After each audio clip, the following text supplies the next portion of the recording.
Hey, everybody. Welcome to another episode of Courtside with Beilinson Tennis, part of the Tennis Channel Podcast Network.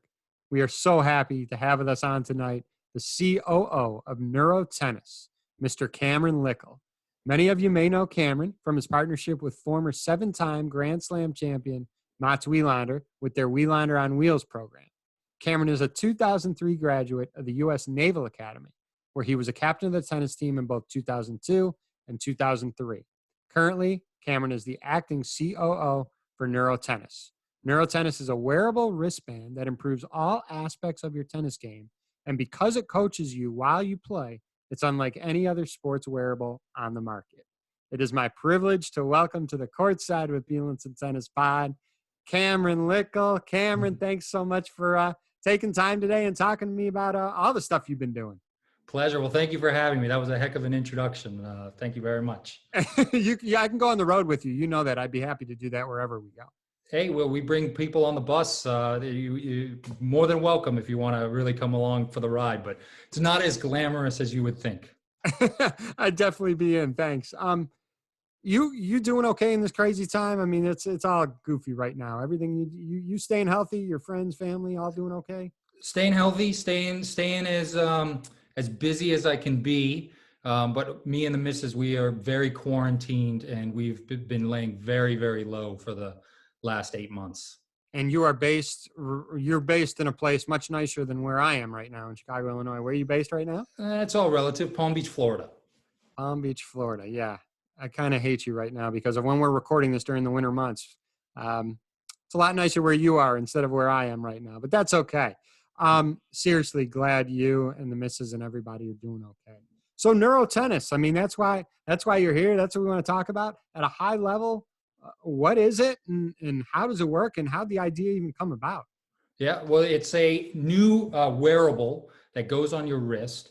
And make a long story short, Mats Wilander and I, we traveled around for almost the better part of a decade going to people's backyards to play tennis. Now he's our business partner and our friend, a guy named Alan Cohen, and his brother would hit with us in Washington, D.C. And his brother said, God, I wish you guys could be with me everywhere I go. And, because Mats would be behind him saying, move your feet. His name's Mark Cohen. And move your feet back to the middle. Keep your left arm up. And Alan, his brother, said, well, I think I could build something like that. And we called it Wieland ear to start because it was going to be just Mats's voice in Mark's ear. And it went through a whole bunch of prototypes. We created one that was on the racket initially. That, obviously threw off the weight of the racket. And then we moved it down to the throat of the racket, but then realized you could put it on your wrist and just and sense the action of hitting a tennis ball. And 6 years later, and a lot of prototypes, we have brought it to the market. Super cool. Now you mentioned Mats, and people know you. A lot of people know you through your association with Mats. How did you guys originally meet up and talk a little bit about Wilander and Wheels and how that all got started? Yeah. It was right place, kind of right time. One of those weird streams in life. I was in San Diego. I had left the military. And I was playing professional tennis, grinding it out, or the professional tennis of futures, grinding it out in Mexico and living in a Holiday Inn with 4 dudes. And there was a gentleman from Sun Valley, Idaho, who was looking to bring somebody in as a ringer to beat up on the local pros. And he asked me to come out there for a month. I did, because as a struggling pro, you're trying to make money any way you can to sustain your lifestyle, at least, or to keep playing. And the last day that I was there, Mats was on the court next to me hitting with his son. And I remember he was watching me hit, and he's doing one of these, and he kind of stuck his head through the curtain. He's like, hey, want to hit sometime? And I go, yeah, but I leave tomorrow at 12. He says, well, how about 8 o'clock? I said, all right, no problem. And so I went home. 7-time Grand Slam champion. You don't say no, you make it happen. 8 a.m. You're on the court. Oh man, I was like a little kid. I couldn't sleep. I called everybody I knew. I laid out all my clothes the night before, and we went out at 8 o'clock, and I'll never forget. So we hit for 2 hours, and I was in with the head pro after it was over, like kind of saying, oh my God, can you believe that just happened? It was amazing. We did this, and this. And maybe it was 35, 40 minutes later, Mats had showered and come back out, and he stuck his head in again, and he said, oh, you're still here? I've got an exhibition match against Pete Sampras in a month. You want to come out and get me ready? I go, hell yeah. Oh my So God. I flew home, flew back out a couple of weeks later, stayed in his guest house. We trained for a couple of weeks, and we created Wilander on wheels on a cocktail napkin one night. Wow. That's like you said, right place at the right time, man. That's amazing. Yeah. The Wheelander on Wheels, you started that. Is it about 9 years? Is that what you said? About 9 years now? Yeah, 2009. I could tell you when we conceived the company name because we were at the International Tennis Hall of Fame right after his birthday, or on his birthday, and we were in the lobby with Michael Pernfors because we had started with Michael Pernfors, and Jim Courier and Philip Poussis walked in at like 10:30 in the lobby, and they said, "Looks like you guys are working." Right? And we're like, we are, because we had sat down and I didn't know much about fantasy camps. And I just said, Michael, you guys just talk and I'm going to take notes. And I just took a bunch of notes. The next day I went to a Starbucks and wrote up a business plan and then conceived the company the next day. Wow. Now there's a story. I think understand there's a story with Jimmy Connors too that's somewhat related, right? Well, yeah. Well, so over 9 years now, we've expanded, or I've expanded the concept of WOW because people know me as the WOW guy. But they don't know my name, but they know the WOW guy with the long hair. So I created Win Our Way Sports. That was, to go out with other coach or other former champions, and then we also have other coaches. But so Jimmy Connors was gracious enough to come out and be part of the WOW Sports program. And we came to Chicago for 3 or 4 days. And there was one day where we had a morning off, and he goes, Cameron, I've got the itch. Can we go hit some tennis balls?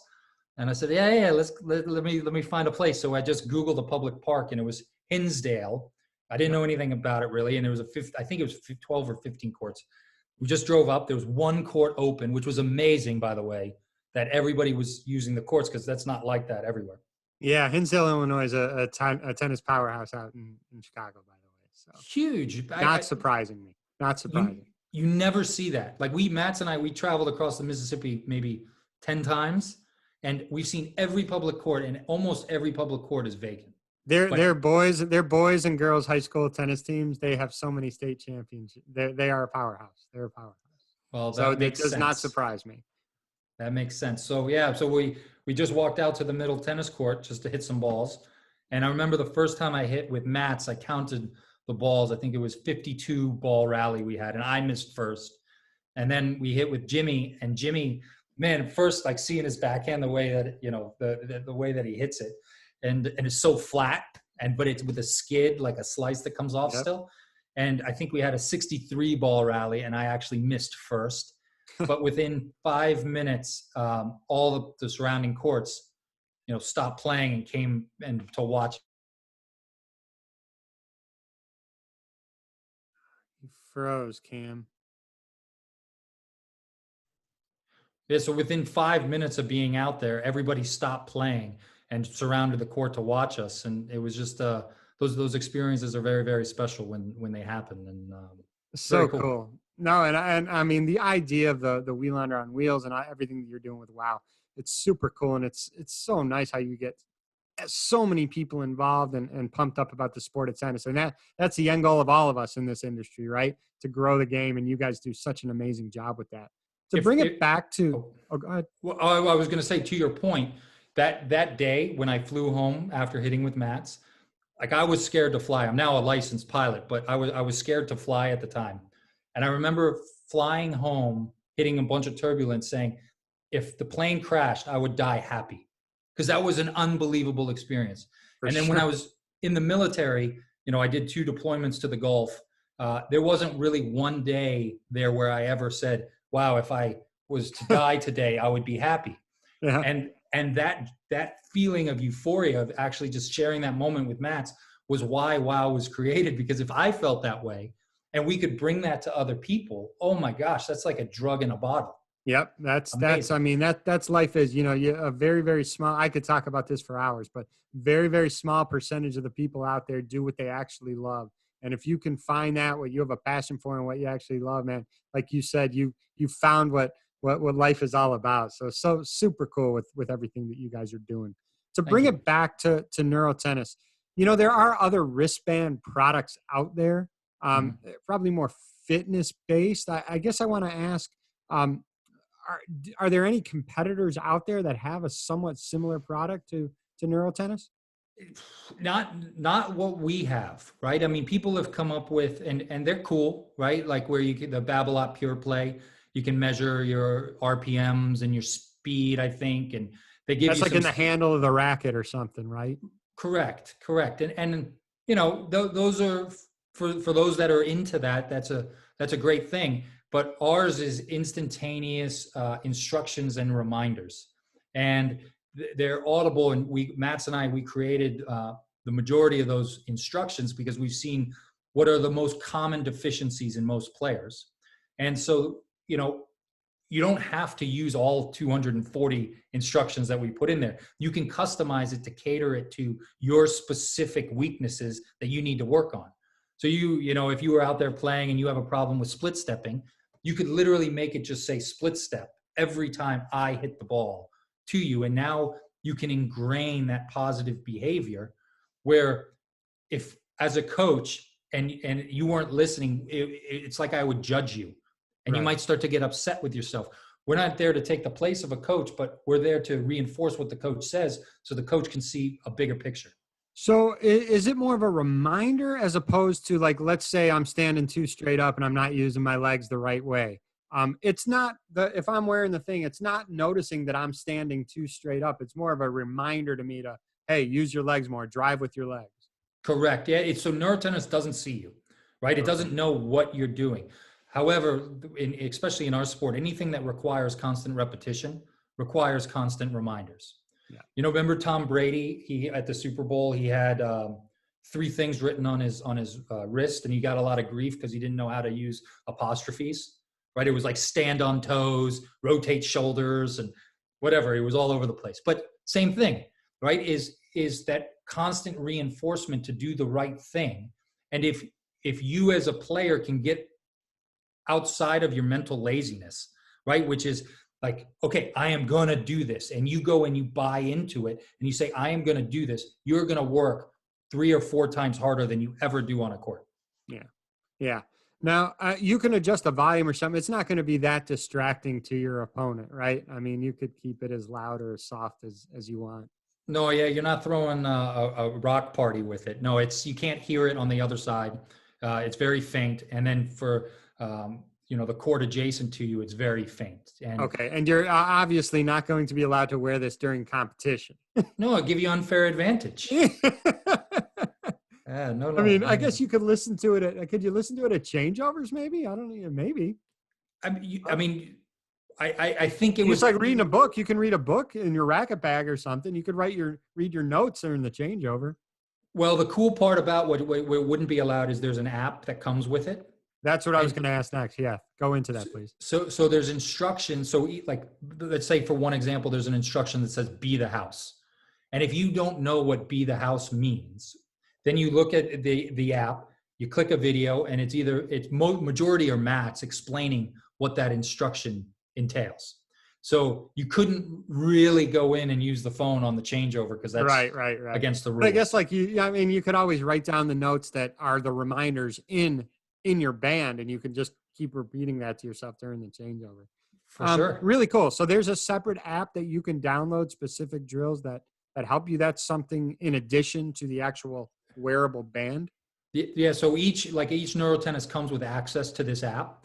And then through the app is how you customize the lesson that you put into your wearable.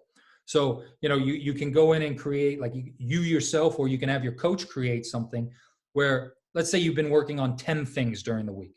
He could create, you know, a forehand cross-court drill that says 5 things about your forehand and then 5 things about your backhand, but use his voice. So that way you can take your coach with you on the road. It's like the guy, our CEO, Alan Cohen, is he's one of the most, I would say one of the most impressive men I've ever met. And his, like, just having his contributions to the sport of tennis is a treat for us all, I got to say. I mean, it's a biased opinion, but it's the truth. No, and I know you've been around so many great individuals, so obviously you have a ton of credibility in what you just said. For listeners who want to learn more about it, the website, what's the website that they can go to? NeuroTennis.com. Very Okay. simple. And there's a contact place. There's a contact us tab or something like that. They could email you. Is there a phone number or is it Nope. all email? It's all email, but we're very responsive, and our customer services, we're trying to make major strides into being very on the spot with responses to everybody. Well, when we release this, it's going to be shortly before the holidays, so could be a good holiday gift for someone to give to their tennis fans. So It's super cool product, Cam. This was awesome. Is there anything else, or this was informative? No, you do a great job with this. You're a good conversationalist. Great job. We try. I enjoy it, and again, everything that you do. I mean, you're so entrepreneurial in everything that you do. I know you're involved in a lot of things. Again, just reiterate what you and Mats and everybody else you surround yourself with, man. You're pushing the game. You're growing it, all levels. It's not like you pigeonhole at one specific level. It's the sport's lucky to have guys like you and Matt. So thank you again for doing this. And anytime you want to hop back on and talk about anything, it doesn't have to be a product you're involved in. We can dissect certain players' strengths, weaknesses, whatnot. Open invite, man. This was awesome to speak with you. Oh, well, thank you very much. I would love to do it. And thanks for your contributions to the sport, just doing this, because, your interest in other people, what they're doing, that's a special trait. I love it, man. Hey, stay safe, and we'll get through these crazy times, man. I appreciate it. Have a good evening. You too. Stay safe, stay healthy.